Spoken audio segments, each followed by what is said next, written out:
Hello guys, good morning. Yan ang kainin ko pang umaga, pansit.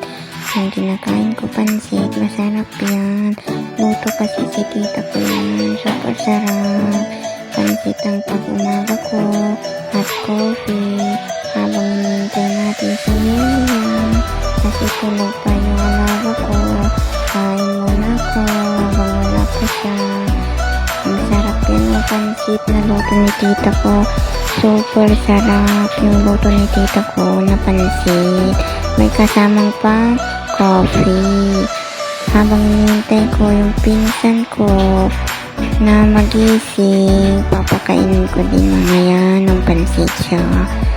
Kasi ako muna mauna magkain ng pansit.